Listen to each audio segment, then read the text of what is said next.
Okay, for the second part of this, you have to measure the cow's face. So we can see that if we look at the cow picture, we know that his face goes back like this. And his nose and his face are the same, the rest of his face are the same length. So I can measure this, tilt that on that line, and that's where the top of his head is. And it's a little dip right there. Now, this part goes in, and this is the white that is on the cow. And then there's like a little ripple right here that goes to the top. In this section is an eye. So you have to look at the eye, and it's in the middle of this section. So we want to make sure that the eye pops out a little bit because cows have big old eyes. And then we want to put this around it with an eyelash. And for this project, we're overemphasizing some of the features. Now in here, there's some wrinkles around the eye, so then we want to draw shapes for that. When you're drawing an eye for any animal for a Zendoodle, you want to give reflection. So there's your reflection. Now, you want to keep your eyes on the same plane, so you can come over. The other eye is like cornered from here. So if I lightly draw a line, this is where the other eye should end. And it should be on the same line. So I want to look at that eye, and I can see that that eye is shaped like a half moon. And the reflection is on this side. Always put your reflection on the same side. This is on the right. You don't want to put the reflection on the left and then on the right on the other. We want to find those long eyelashes that we were talking about and overemphasize them. And then you can see that the rest of his face comes down and back into the mouth. You want to divide where color is. So there's some white right here. And doing a wavy line, you want to bring this back out. So now you have the top of the head. Okay, I want to finish the top of the head by closing this shape. So we want to come here and close this shape. Don't try to make it one big shape. You should have lots of different shapes inside of this. So on his nose, I can see that there's like a triangle right here. Also, the hair is a shape right through the middle of the head.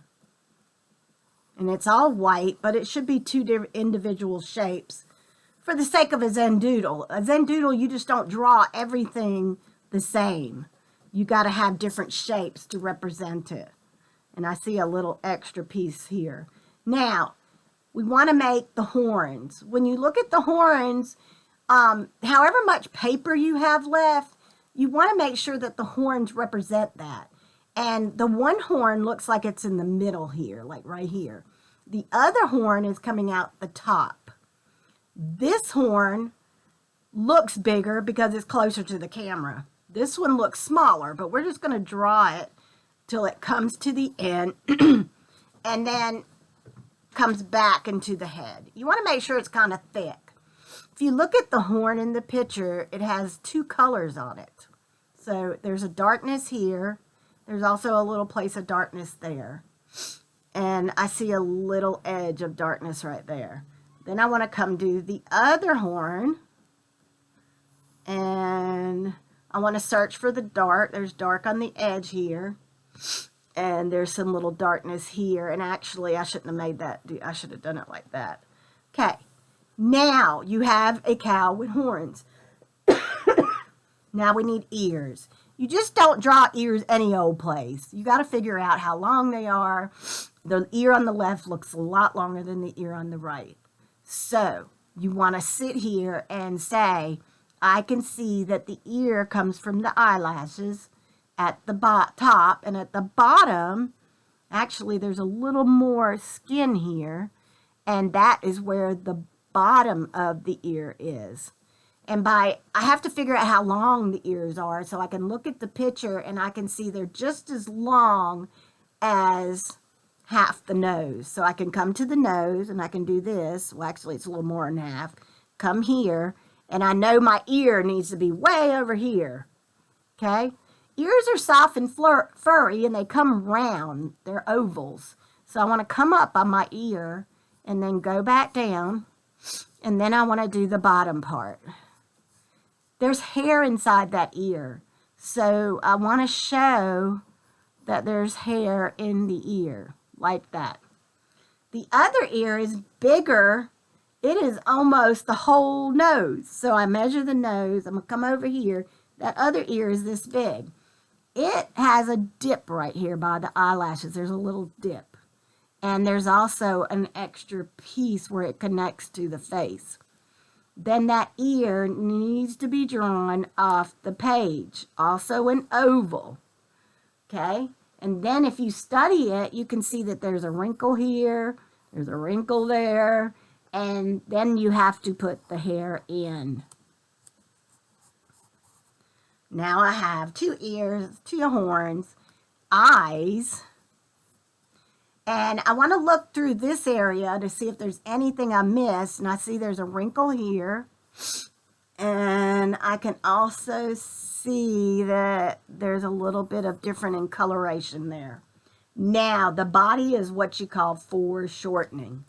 And what we want to do, and I'm going to stretch my camera out a little bit if I can, so you can see the bottom of the paper. I want to make sure it goes off the paper. So the body doesn't even start till way back here on the mouth, and it goes down. Then I can look at the ear, and in the middle of the ear, I can see the back of my cow, like that.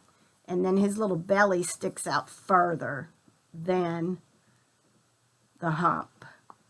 Now, I have to come in, and where color changes, where it's brown and white, I have to make that shape.